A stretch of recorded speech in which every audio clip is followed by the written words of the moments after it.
Vocês acho que já gravaram, né? Josué 24:15. Estão lembrados? Porém eu e a minha casa serviremos ao Senhor, né? Pastor Maurício trabalhou de manhã, tudo Deus fazendo, Deus operando, Deus realizando, mas Josué deixa então isso em aberto, né? Escolhei hoje a quem sirvais, porém eu e a minha casa serviremos ao Senhor. O que nós vamos ver aqui em 1 Samuel, Ed, eu vou fazer essa leitura primeiro, tá?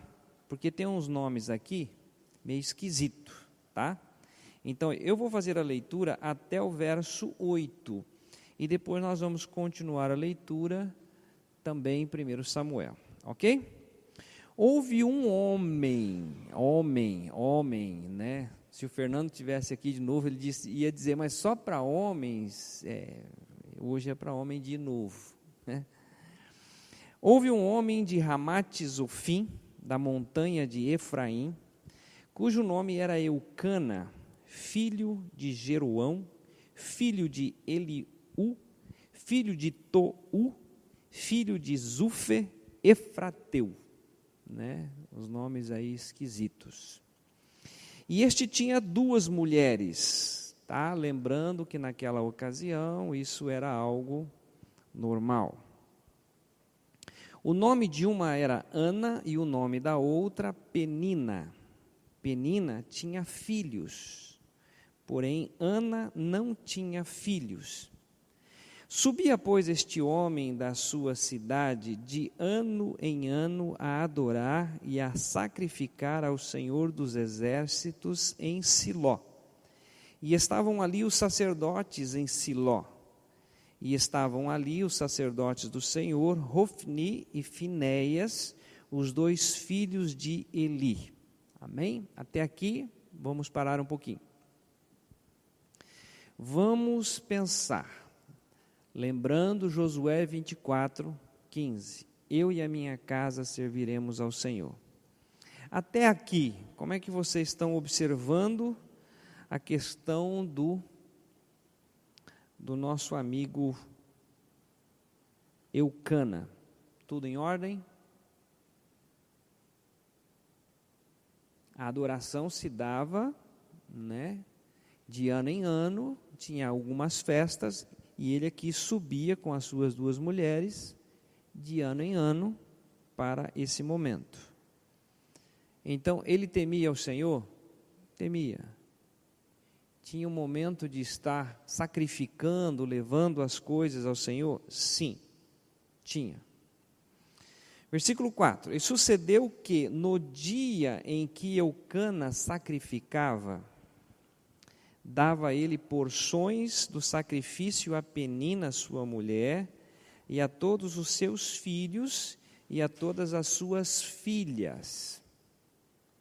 Porém, a Ana dava uma parte excelente, porquanto ele amava Ana. Porém, o Senhor lhe tinha cerrado a madre, ok? 2 mulheres, Penina tinha filhos e filhas, Ana não tinha filhos. Então, ele dava uma porção a Ana porque ele a amava.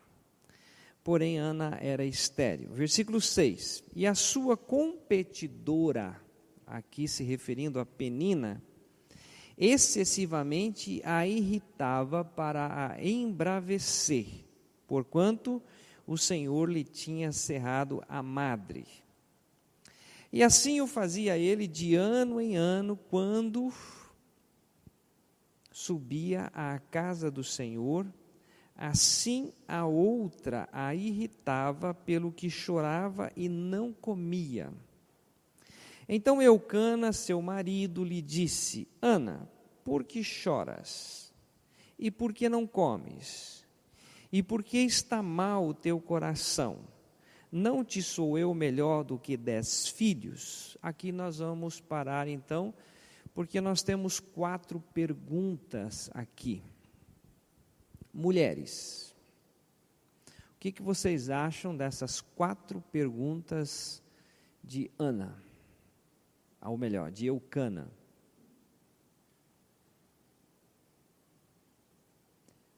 Se coloca no lugar de Ana, estéril, todo ano vem sacrificar junto com o marido.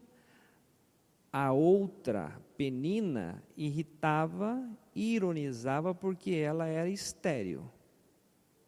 Ela chora, ela não come, e aí o marido, Eucana, chega para ela e faz essas 4 perguntas. Você que é mulher, como que você receberia essas 4 perguntas?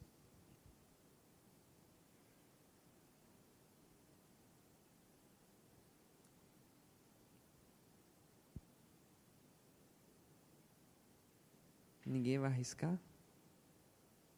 A Bárbara não vale.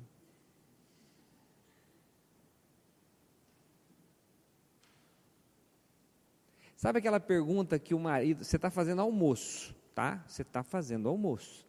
E o marido chega assim, o que você está fazendo?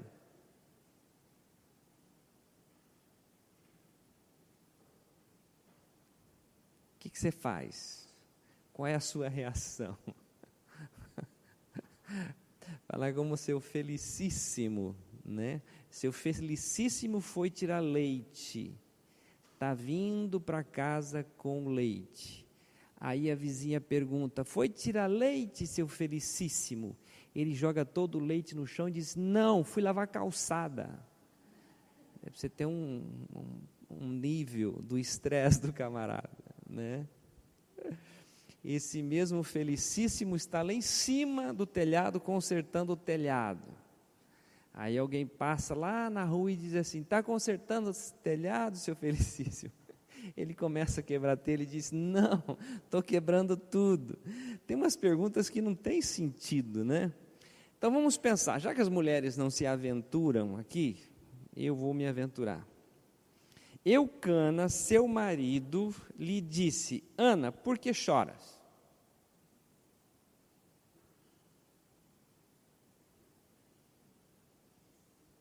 Por que você está chorando, Ana? Ora, todo ano ela sobe, ela está triste, porque a outra Penina fica apunhando-lhe a vida, ela não tem filhos, e aí o marido pergunta, por que choras?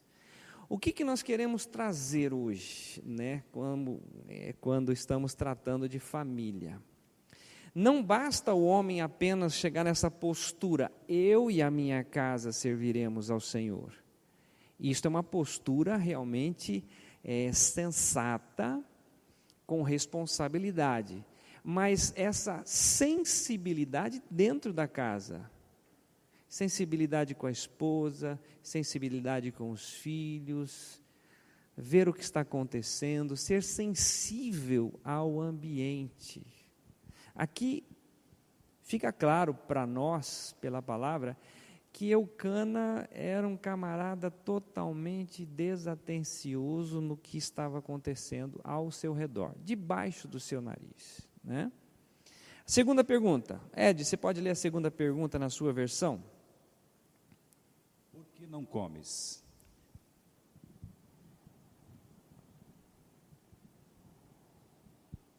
Ora, você está dentro de casa com a sua esposa, você está percebendo que o clima não está legal, tem algumas coisas que não foram resolvidas, comida servida, não come.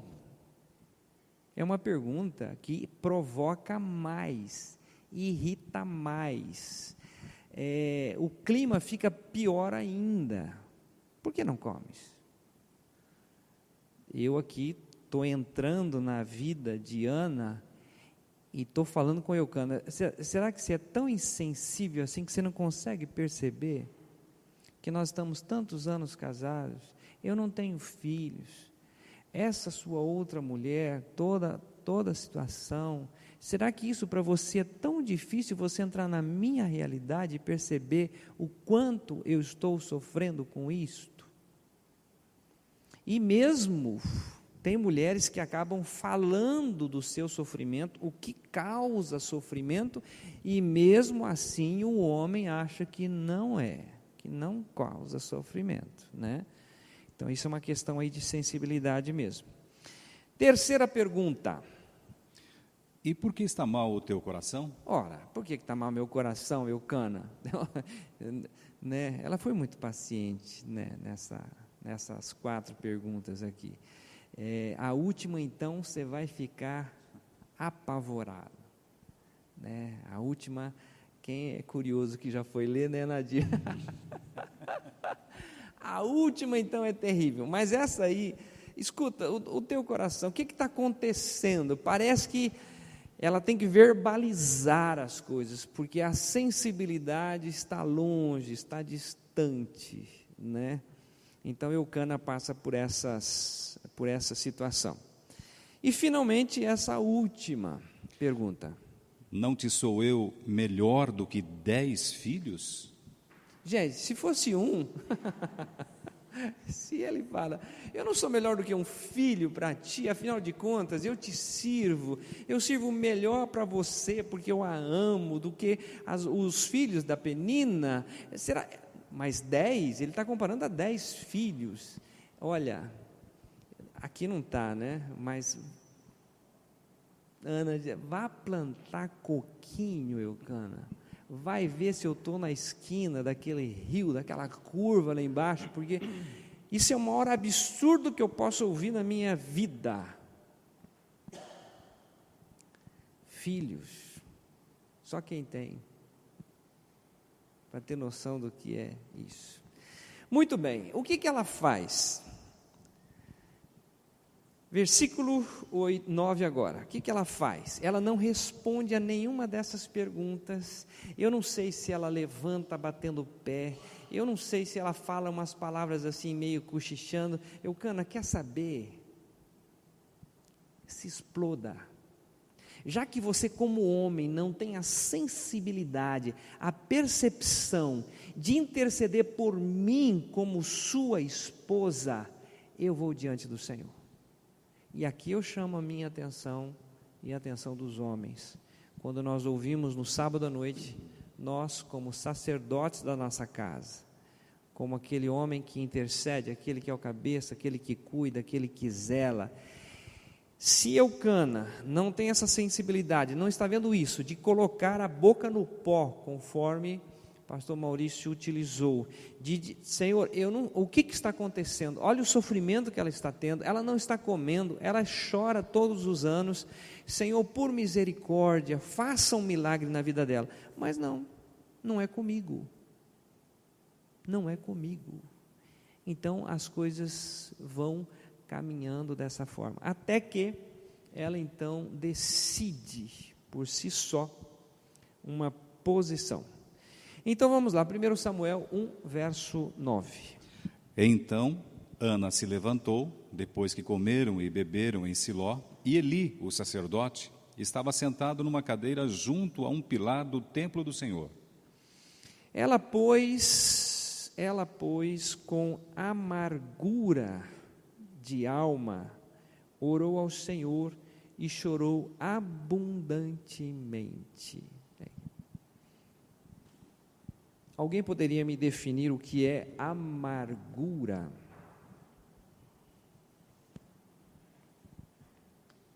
São palavras que nós acostumamos, né? Eu gosto sempre de verificar, analisar o seu significado. Aqui diz o texto que ela tem amargura de alma. A palavra amargura, a definição dela é sabor amargo, padecimento, aflição, angústia, tristeza. Quando fala no Novo Testamento, quando Jesus chama os seus ali no Monte das Oliveiras, e ele começa uma oração dizendo assim: Pai, se for possível, passa de mim esse cálice, todavia não se faça a minha vontade, mas a tua. O texto ali diz que a tristeza, ele teve uma tristeza profunda, é algo meu, é algo do interior da pessoa. Ana está passando esse momento dela, eu preciso do Senhor.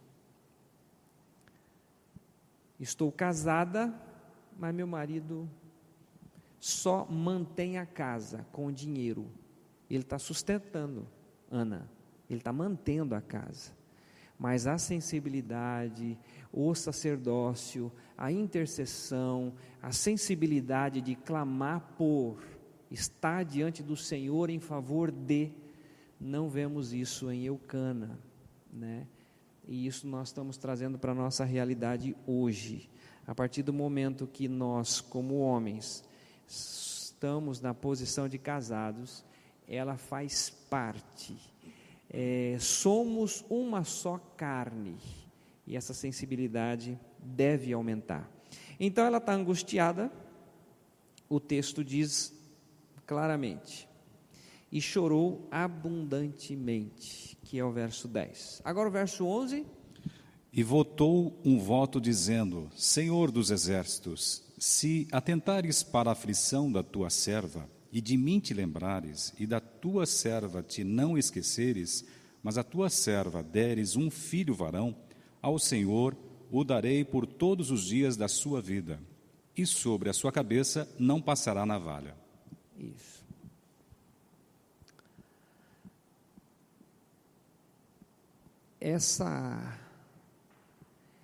Isso para nós pensarmos, né? Eu falo isso para nós homens.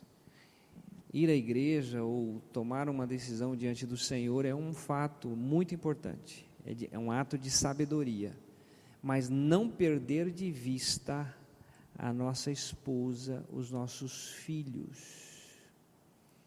É aquela frase extremamente conhecida: nenhum sucesso compensa um lar destruído, né?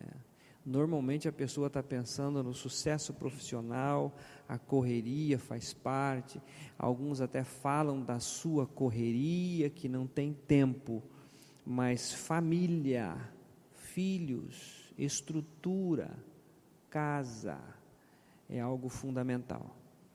Então aqui nós temos, já que o homem não orou, não pediu, não clamou, ela vai então e se coloca diante do Senhor e pede um filho. Por que ela chora, por que ela não come, por que o coração dela está batido, e por que de tudo isso? É porque ela não tem filhos. Eu quero um filho.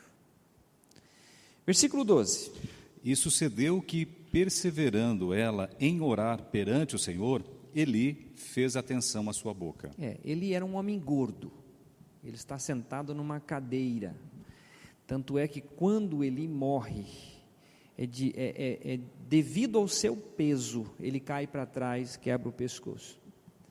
Ele está sentado numa cadeira observando, e Ana, ela está orando. Isso que está no verso 11 é a oração que ela fez, mas ela continua nesse processo de oração.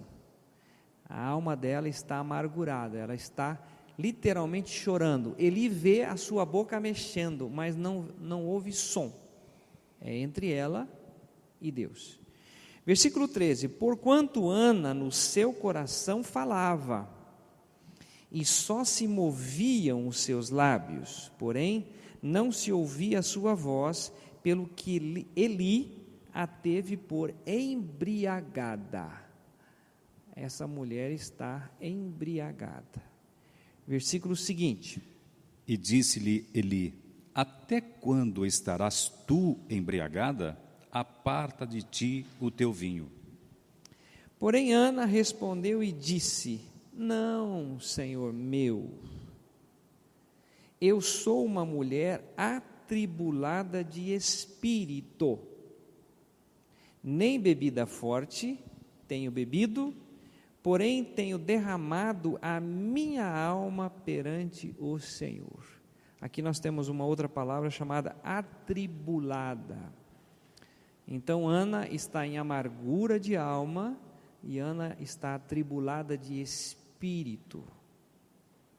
Ela não é bebida forte, não tem nada a ver com isto. É ela e Deus. Aqui o versículo que nós acabamos de ler diz o seguinte: porém tenho derramado a minha alma perante o Senhor. eu estou chorando diante do Senhor.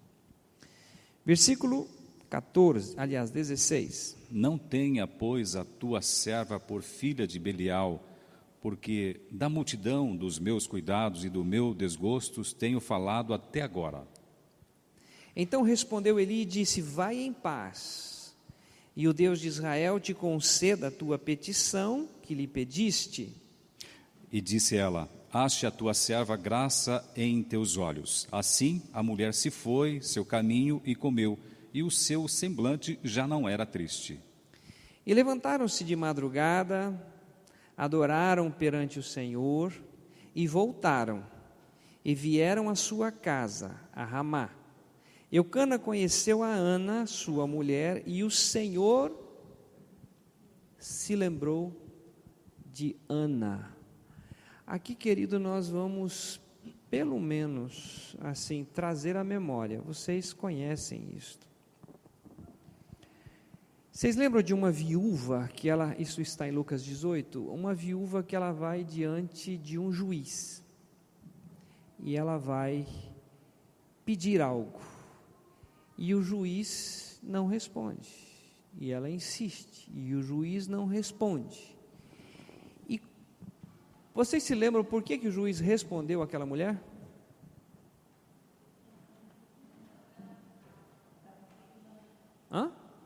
Porque ela estava incomodando, porque ela estava importunando. De tanto ela me importunar, eu vou atender a sua oração, o seu pedido.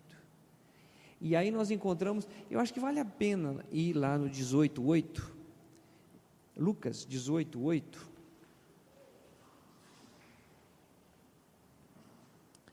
Porque depois que Jesus conta isto, ele mostra então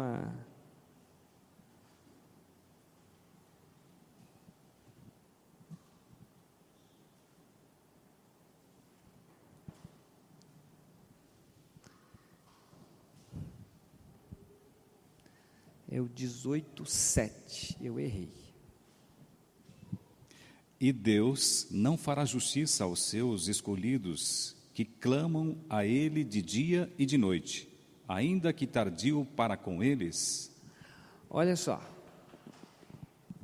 o Senhor fará justiça aos seus escolhidos que clamam a Ele de dia e de noite. E quem não clama?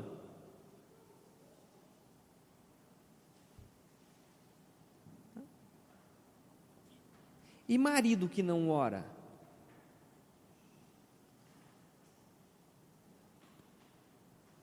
Está orando por quê? Ou não está orando? Não, as coisas estão acontecendo. E marido que não ora pela esposa, pelas necessidades da esposa? Porque quando a Ana se posiciona, ora, pede, o texto diz: e lembrou-se o Senhor de Ana. Ana estava no esquecimento. Por quê? Porque Eucana não estava nem aí com Ana. Ele já tinha filhos com Penina. Mesmo vendo ela naquele estado, ele ainda chega com essa postura: escuta, eu não sou melhor do que 10 filhos. Então para ele é um assunto resolvido, mas ela está em sofrimento.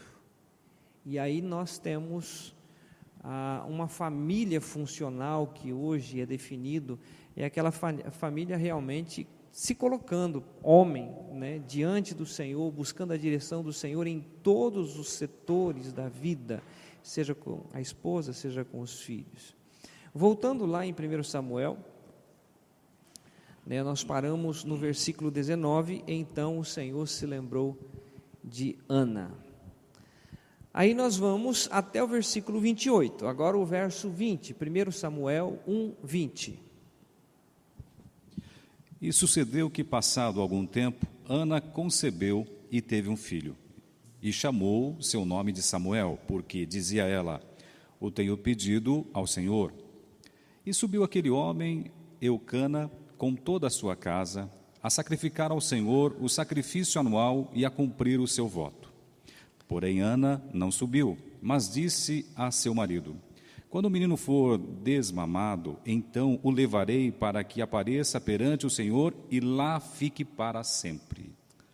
E Eucana, seu marido, lhe disse: faze o que bem te parecer a teus olhos. Fica até que os desmames. Tão somente confirme o Senhor a tua palavra. Assim ficou a mulher e deu leite a seu filho até que o desmamou. Eu não sei aí a questão de algumas mães, né? Tem mães que 6 meses exatamente, né, já faz esse processo. Tem mães que ficam 1 ano, 2 anos. Tem mães aí que estendem por um longo tempo. Aqui não fala exatamente a idade, né, de Samuel, o filho de Ana. Mas o fato é que quando ela desmama, quando eu estou preparando o estudo, eu fico, usa-se aquele termo viajar, né? Eu fico viajando aqui no texto, imaginando a idade de Samuel, como que seria. Eu vou agora levar a Siló, eu vou deixar ele na casa de um homem chamado Eli, que tem 2 filhos homens, e esses 2 filhos homens, eles são filhos de Belial, que depois nós vamos ver adiante no livro de Samuel. Como é que é para a cabeça dessa mãe pegar o seu filho e levar e deixar lá? Porque é uma promessa que ela tinha feito. Aí na sequência, versículo 24: e havendo-o desmamado, o levou consigo com 3 bezerros e com uma efa de farinha e um odre de vinho, e o trouxe à casa do Senhor a Siló. E era o menino ainda muito criança. 25. E degolaram um bezerro e assim trouxeram o menino a Eli. E disse ela: ah, meu senhor, viva a tua alma, meu senhor, eu sou aquela mulher que aqui esteve contigo para orar ao Senhor. Por este menino orava eu, e o Senhor me concedeu a minha petição que eu lhe tinha pedido. Pelo que também ao Senhor eu te entreguei por todos os dias que viver, pois ao Senhor foi pedido. E ele adorou ali ao Senhor. Isso. É só o capítulo 1 para nós termos um gostinho de toda essa história. Qual é o propósito? É trazer aqui para nós, homens, pensar sobre esse assunto, a sensibilidade. Não é o fato de ir à igreja, não é o fato de ler a Bíblia, não é o fato de verbalizar, eu e a minha casa serviremos ao Senhor, mas é o fato de você entrar de fato no relacionamento. As necessidades básicas da casa, dos filhos, da esposa, principalmente como sacerdote, é se colocar na brecha diante do Senhor e orar e clamar. Se Deus nos der graça, no domingo de manhã, nós vamos estar falando também de família, mas focando aí já no texto de Zacarias, tá? Quando é ele que tem essa posição de orar, é ele que clama, é ele que ora, e também fazendo parte de uma mulher estéril, até que Deus concede a graça, e nós temos aí João Batista, que é então aquele que vai pregar o evangelho, vai pregar até a vinda do Senhor Jesus Cristo. Mas se Deus quiser, domingo de manhã falaremos sobre isso. Agora eu queria ressaltar ainda esse fato, a sensibilidade de orar. Quando Deus se lembra, ela vem, ela tem a decisão e entrega o filho. Alguém se lembra, esse Samuel, o que representou para Israel? Fatos que você lembra assim, bem marcantes?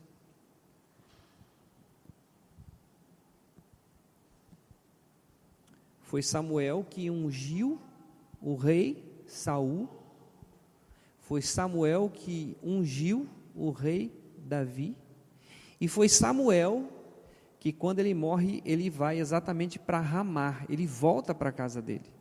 Ou seja, quando nós oferecemos algo ao Senhor, nós o entregamos ao Senhor, Deus sempre nos dá abundantemente além daquilo que pedimos. Quando nós lemos essa história, eu queria só terminar aqui, aqui mesmo em 1 Samuel capítulo 2, ela pede um filho, e vamos ver o que o Senhor lhe concede. 1 Samuel 2, o versículo 21.